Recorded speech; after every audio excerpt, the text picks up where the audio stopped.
ಆಕಾಶವಾಣಿ ಪ್ರದೇಶ ಸಮಾಚಾರ ಓದುತ್ತಿರುವವರು ವಿವೇಕಾದಿತ್ಯ ಕನಿಯಾಲ.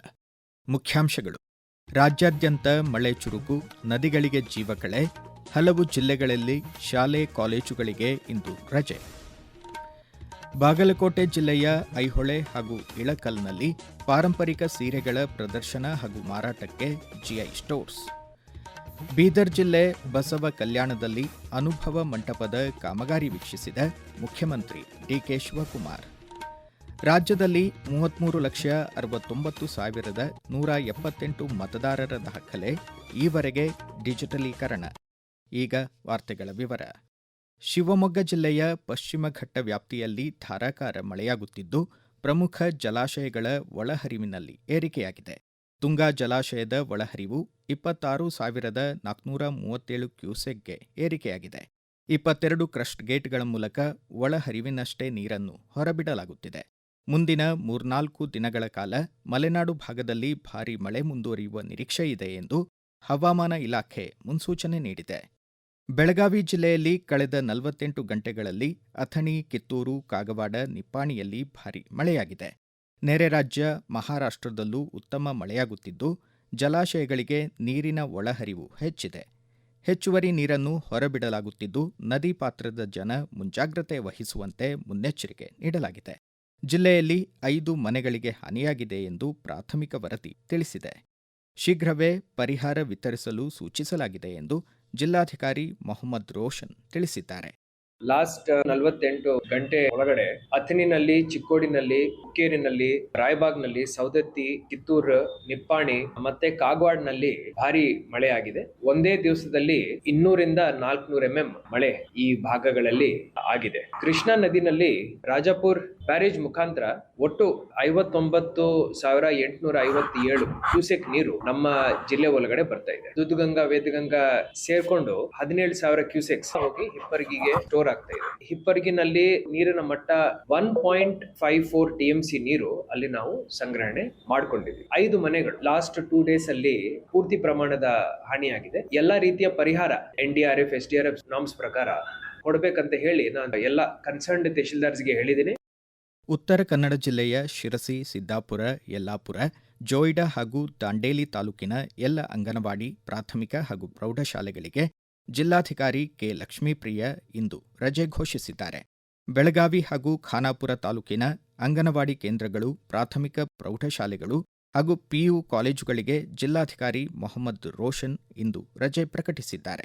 ಚಿಕ್ಕಮಗಳೂರು ಜಿಲ್ಲೆಯ ಕೊಪ್ಪ, ಕಳಸ, ಮೂಡಿಗೆರೆ ತಾಲೂಕು ಹಾಗೂ ಚಿಕ್ಕಮಗಳೂರು ತಾಲೂಕು ಜಾಗರ, ಖಾಂಡ್ಯ, ಆಲ್ದೂರು, ಆವತಿ, ವಸ್ತಾರೆ ಹೋಬಳಿಯ ಅಂಗನವಾಡಿ ಕೇಂದ್ರಗಳು, ಪ್ರಾಥಮಿಕ ಹಾಗೂ ಪ್ರೌಢಶಾಲೆಗಳಿಗೆ ಇಂದು ರಜೆ. ಧಾರವಾಡ ಜಿಲ್ಲೆಯಲ್ಲಿ ಪ್ರಸಕ್ತ ಮುಂಗಾರು ಹಂಗಾಮಿನಲ್ಲಿ 2,82,677 ಹೆಕ್ಟೇರ್ ಬಿತ್ತನೆ ಗುರಿ ಕೃಷಿ ಇಲಾಖೆ ಹೊಂದಿದೆ. ಈವರೆಗೆ 2,55,191 ಹೆಕ್ಟೇರ್ ಪ್ರದೇಶದಲ್ಲಿ ಬಿತ್ತನೆಯಾಗಿದ್ದು, 90.28% ಗುರಿ ಸಾಧನೆಯಾಗಿದೆ ಎಂದು ಜಿಲ್ಲಾ ಪಂಚಾಯಿತಿ ಸಿಇಒ ಭುವನೇಶ್ ಪಾಟೀಲ್ ತಿಳಿಸಿದ್ದಾರೆ. ಮುಸುಕಿನ ಜೋಳ, ಭತ್ತ, ಉದ್ದು, ಹೆಸರು, ಶೇಂಗಾ, ಸೋಯಾ ಅವರೆ, ಹತ್ತಿ ಹಾಗೂ ಕಬ್ಬು ಬೆಳೆಸಿದ್ದಾರೆ ಎಂದರು. ಧಾರವಾಡ ಜಿಲ್ಲಾ ಉಸ್ತುವಾರಿ ಕಾರ್ಯದರ್ಶಿ ತುಳಸಿ ಮದ್ದಿನೇನಿ ನೇತೃತ್ವದಲ್ಲಿ ಜಿಲ್ಲಾ ಪ್ರಕೃತಿ ವಿಕೋಪ ನಿರ್ವಹಣೆ ಪ್ರಗತಿ ಪರಿಶೀಲನಾ ವಿಡಿಯೋ ಸಂವಾದ ಸಭೆಯಲ್ಲಿ ಪಾಲ್ಗೊಂಡು ಅವರು ಮಾತನಾಡಿದರು. ಧಾರವಾಡ ಜಿಲ್ಲೆಯ 8 ತಾಲೂಕುಗಳ ಪೈಕಿ ಕುಂದಗೋಳ ತಾಲೂಕಿನಲ್ಲಿ ಅಧಿಕ ಮಳೆಯಾಗಿದೆ. ಉಳಿದ 7 ತಾಲೂಕುಗಳಲ್ಲಿ ಸಾಧಾರಣ ಮಳೆ ಕೊರತೆ ಕಂಡುಬಂದಿದೆ ಎಂದು ಮಾಹಿತಿ ನೀಡಿದರು. ಧಾರವಾಡ, ಹುಬ್ಬಳ್ಳಿ ಹಾಗೂ ಕಲಘಟಕಿ ತಾಲೂಕಿನ ಗ್ರಾಮಗಳಲ್ಲಿ ಕುಡಿಯುವ ನೀರಿನ ಸಮಸ್ಯೆ ಉಂಟಾಗಿದ್ದು, ಖಾಸಗಿ ಕೊಳವೆ ಬಾವಿಗಳ ಮೂಲಕ ನೀರು ಸರಬರಾಜು ಮಾಡಲಾಗುತ್ತಿದೆ ಎಂದು ಹೇಳಿದರು. ಗ್ರಾಮೀಣ ಜನರ ಜೀವನೋಪಾಯ ಬಲಪಡಿಸಲು ರಾಷ್ಟ್ರೀಯ ಕೃಷಿ ಹಾಗೂ ಗ್ರಾಮೀಣಾಭಿವೃದ್ಧಿ ಬ್ಯಾಂಕ್ ನಬಾರ್ಡ್ ಭೌಗೋಳಿಕ ಸೂಚ್ಯಂಕ GI ಟ್ಯಾಗ್ಡ್ ಉತ್ಪನ್ನಗಳನ್ನು ರಾಜ್ಯದಲ್ಲಿ ಉತ್ತೇಜಿಸುತ್ತಿದೆ ಎಂದು ನಬಾರ್ಡ್ ಮುಖ್ಯ ಮಹಾಪ್ರಬಂಧಕ ಸುರೇಂದ್ರ ಬಾಬು ತಿಳಿಸಿದ್ದಾರೆ. ಬೆಂಗಳೂರಿನಲ್ಲಿ ಮಾತನಾಡಿದ ಅವರು, ಉಡುಪಿ ಸೀರೆಗಳ ಪ್ರಚಾರಕ್ಕಾಗಿ ಪ್ರತ್ಯೇಕ ವೆಬ್ಸೈಟ್ ಅಭಿವೃದ್ಧಿಪಡಿಸಲಾಗುತ್ತಿದೆ. ಬಾಗಲಕೋಟೆಯ ಐತಿಹಾಸಿಕ ತಾಣವಾದ ಐಹೊಳೆಯಲ್ಲಿ ಇಳಕಲ್ ಸೀರೆಗಳ ವಿಶೇಷ GI ಸ್ಟೋರ್ ಶೀಘ್ರದಲ್ಲೇ ಉದ್ಘಾಟನೆಯಾಗಲಿದೆ ಎಂದರು. ತಿಪಟೂರು ಕೊಬ್ಬರಿ, ಹೊಯ್ಸಳ ಶೈಲಿಯ ಶಿಲ್ಪಕಲೆ, ಸಾಣಿಕಟ್ಟೆ ಉಪ್ಪು, ಕುಣಬಿ ಮುಡ್ಲಿ ಗೆಡ್ಡೆಗೆ 2025-26ನೇ ಸಾಲಿನಲ್ಲಿ GI ನೋಂದಣಿ ಶೀಘ್ರ ದೊರಕಲಿದೆ. ದೇಶದಲ್ಲಿ ಒಟ್ಟು 822 ಉತ್ಪನ್ನಗಳು ಭೌಗೋಳಿಕ ಸೂಚ್ಯಂಕಕ್ಕಾಗಿ ನೋಂದಣಿಯಾಗಿದ್ದು, ಆ ಪೈಕಿ ರಾಜ್ಯದ 51 ಉತ್ಪನ್ನಗಳು ಜಿಐ ಟ್ಯಾಗ್ ಪಡೆದಿವೆ ಎಂದು ಸುರೇಂದ್ರಬಾಬು ಹೇಳಿದರು. ಬೀದರ್ ಜಿಲ್ಲೆ ಬಸವ ಕಲ್ಯಾಣದಲ್ಲಿ 740 ಕೋಟಿ ರೂಪಾಯಿ ವೆಚ್ಚದಲ್ಲಿ ನೂತನವಾಗಿ ನಿರ್ಮಾಣಗೊಳ್ಳುತ್ತಿರುವ ಅನುಭವ ಮಂಟಪಕ್ಕೆ ಮುಖ್ಯಮಂತ್ರಿ ಡಿಕೆ ಶಿವಕುಮಾರ್, ಉಪಮುಖ್ಯಮಂತ್ರಿ ಡಾಕ್ಟರ್ ಜಿ. ಪರಮೇಶ್ವರ್ ಸೇರಿದಂತೆ ಸಚಿವ ಸಂಪುಟದ ಹಿರಿಯ ಸಚಿವರೊಂದಿಗೆ ಭೇಟಿ ನೀಡಿ ಕಾಮಗಾರಿ ಪರಿಶೀಲಿಸಿದರು. ಬಳಿಕ ಮಾತನಾಡಿದ ಮುಖ್ಯಮಂತ್ರಿ ಅವರು, ಜಗತ್ತಿನ ಇತಿಹಾಸದಲ್ಲೇ ಸಮಾನತೆಯ ತಳಹದಿಯ ಮೇಲೆ ಪ್ರಥಮ ಬಾರಿಗೆ ನಾಡಿನ ಸಾಂಸ್ಕೃತಿಕ ನಾಯಕ ಬಸವಣ್ಣನವರು ಕಟ್ಟಿದ ವಿಶ್ವದ ಮೊದಲ ಆಧ್ಯಾತ್ಮಿಕ ಸಂಸತ್ತು ಅನುಭವ ಮಂಟಪ ಎಂದರು. ನಾಡೋಜ ಬಸವಲಿಂಗ ಪಟ್ಟದ್ದೇವರು ಸೇರಿದಂತೆ ಗಣ್ಯರು ಪಾಲ್ಗೊಂಡಿದ್ದರು. ಈಗ ಪ್ರಕಟಣೆ, ನಂತರ ಪ್ರದೇಶ ಸಮಾಚಾರ ಮುಂದುವರಿಯುವುದು. ನಮ್ಮ ಎಲ್ಲಾ ರಾಷ್ಟ್ರೀಯ ವಾರ್ತೆಗಳು ಹಾಗೂ ಪ್ರದೇಶ ಸಮಾಚಾರ ಈಗ ಆಕಾಶವಾಣಿ ನ್ಯೂಸ್ ಕನ್ನಡ ಯೂಟ್ಯೂಬ್ ಚಾನೆಲ್ನಲ್ಲಿ ಲಭ್ಯ. ನಮ್ಮ ಎಕ್ಸ್ ಖಾತೆ ಮತ್ತು ಇನ್ಸ್ಟಾಗ್ರಾಂ ಖಾತೆ ಆಕಾಶವಾಣಿ ನ್ಯೂಸ್ ಕನ್ನಡ. ಹೆಚ್ಚಿನ ಮಾಹಿತಿಗಾಗಿ ನಮ್ಮ ಫೇಸ್ಬುಕ್ ಖಾತೆ AIR ಕನ್ನಡ ನ್ಯೂಸ್ ಅನುಸರಿಸಿ. ಮಾಹಿತಿಯ ಹೂರಣ ವಾರದ ಕಾರ್ಯಕ್ರಮ ಪ್ರಚಲಿತ ವಿದ್ಯಮಾನ ಪ್ರತಿ ಬುಧವಾರ 9:15ಕ್ಕೆ. ಪ್ರದೇಶ ಸಮಾಚಾರ ಕೇಳುತ್ತಿದ್ದೀರಿ.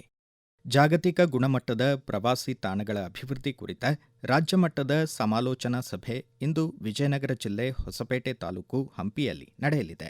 ರಾಜ್ಯದ ಪ್ರವಾಸಿ ತಾಣಗಳನ್ನು ಜಾಗತಿಕ ಮಟ್ಟದ ಪ್ರವಾಸೋದ್ಯಮ ತಾಣಗಳಾಗಿ ರೂಪಿಸುವ ಮಹತ್ವಾಕಾಂಕ್ಷೆಯ ಯೋಜನೆ ಪ್ರವಾಸೋದ್ಯಮ ಖಾತೆ ಸಚಿವ ಕೆಜೆ ಜಾರ್ಜ್ ಅಧ್ಯಕ್ಷತೆಯಲ್ಲಿ ರೂಪುಗೊಳ್ಳಲಿದೆ. ಕೇಂದ್ರ ಪ್ರವಾಸೋದ್ಯಮ ಸಚಿವಾಲಯದ ಜಂಟಿ ಕಾರ್ಯದರ್ಶಿ ಸುಭಾಷಿಶ್ ದಾಸ್, ರಾಜ್ಯ ಪ್ರವಾಸೋದ್ಯಮ ಇಲಾಖೆ ಕಾರ್ಯದರ್ಶಿ ತ್ರಿಲೋಕಚಂದ್ರ, ರಾಜ್ಯ ಪ್ರವಾಸೋದ್ಯಮ ಅಭಿವೃದ್ಧಿ ನಿಗಮ, ಜಂಗಲ್ ಲಾಡ್ಜಸ್ ಅಂಡ್ ರೆಸಾರ್ಟ್ಸ್ ಪದಾಧಿಕಾರಿಗಳು ಸೇರಿದಂತೆ ಪ್ರವಾಸೋದ್ಯಮ ಕ್ಷೇತ್ರದ ಹೂಡಿಕೆದಾರರು ಸಭೆಯಲ್ಲಿ ಪಾಲ್ಗೊಳ್ಳಲಿದ್ದಾರೆ. ಹಾವೇರಿ ಜಿಲ್ಲೆಯಲ್ಲಿ ಕೌಶಲಾಭಿವೃದ್ಧಿ ಕೇಂದ್ರ ಹಾಗೂ 100 ಎಕರೆ ಪ್ರದೇಶದಲ್ಲಿ ಜವಳಿ ಪಾರ್ಕ್ ಸ್ಥಾಪಿಸಲು ಪ್ರಸ್ತಾವ ಸಲ್ಲಿಸಲಾಗಿದೆ ಎಂದು ಗದಗ್ ಹಾವೇರಿ ಲೋಕಸಭಾ ಕ್ಷೇತ್ರದ ಸಂಸದ ಬಸವರಾಜ ಬೊಮ್ಮಾಯಿ ತಿಳಿಸಿದ್ದಾರೆ. ಹಾವೇರಿಯಲ್ಲಿ ಮಾತನಾಡಿದ ಅವರು, ಸಹಕಾರ ಯೂನಿಯನ್ನ ಸ್ವಂತ ಕಟ್ಟಡ ಸಹಕಾರ ಸೌಧ ನಿರ್ಮಾಣಕ್ಕಾಗಿ 2 ಎಕರೆ ಜಾಗೆ ನೀಡಲಾಗುವುದು ಎಂದರು. ಜವಳಿ ಪಾರ್ಕ್ ಸ್ಥಾಪನೆಯಿಂದ ಜಿಲ್ಲೆಯ 15,000 ಯುವ ಜನರಿಗೆ ಉದ್ಯೋಗಾವಕಾಶ ಸೃಷ್ಟಿಯಾಗಲಿದೆ ಎಂದು ಸಂಸದ ಬೊಮ್ಮಾಯಿ ಹೇಳಿದರು. ಮತದಾರರ ಪಟ್ಟಿಯ ವಿಶೇಷ ಸಮಗ್ರ ಪರಿಷ್ಕರಣೆ ಕಾರ್ಯ ರಾಜ್ಯಾದ್ಯಂತ ಪ್ರಗತಿಯಲ್ಲಿದೆ.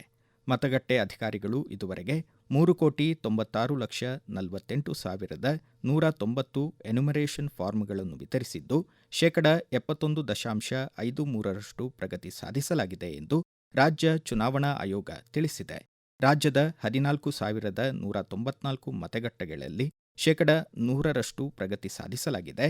ಒಟ್ಟು 33,69,178 ಮತದಾರರ ದಾಖಲೆಗಳನ್ನು ಡಿಜಿಟಲೀಕರಿಸಲಾಗಿದೆ ಎಂದು ರಾಜ್ಯ ಮುಖ್ಯ ಚುನಾವಣಾಧಿಕಾರಿಗಳ ಕಚೇರಿ ತಿಳಿಸಿದೆ.